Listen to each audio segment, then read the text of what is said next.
Madless Endless is a game that zigs while others sag. Whereas most mobile games try to find a market by appealing to the masses, Madless Endless decides to take a much darker tone, with clear inspirations from games like Hotline Miami and the tight touchscreen control scheme. In its best moments, it makes for a one-of-a-kind experience. In its roughly 8-hour runtime, there were very few moments where I actively wanted to pull myself away. As previously mentioned, Madless Endless reminds me of Hotline Miami in that it often makes me feel uncomfortable while playing. Not knowing where your character stands in a much broader story is something that at least keeps the player intrigued, if nothing else. While the story never really feels like it comes together, I'm sure that with enough players they'll be able to uncover hidden lore that I may have overlooked, such as interactions with certain NPCs and letters scattered across the world. Additionally, levels have you navigating narrow rooms as you mow down enemies without being seen. If you make a mistake, you must start over from the beginning, at least until the last third of the game when it introduces a checkpoint system, with each new zone introducing new enemy types,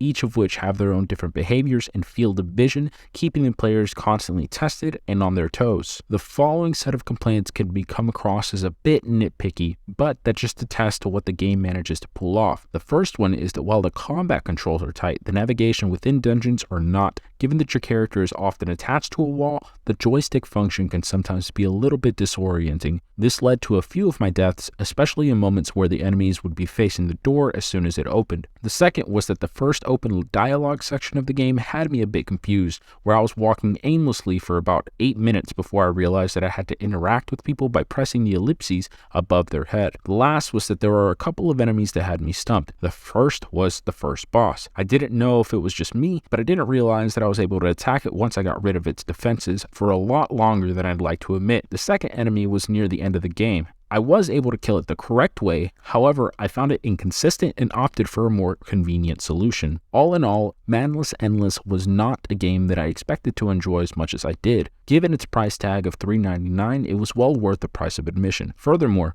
its dark turn will turn some people off, but for those that are willing to stick around, they will find both a unique and enjoyable combat experience. Overall, it receives a big recommendation if you're able to overlook some of its control quirks. If you find the gameplay enjoyable, be sure to give it a try for yourself with a link in the description below. To not miss any future mobile game reviews, be sure to subscribe to Gaming in the Moment.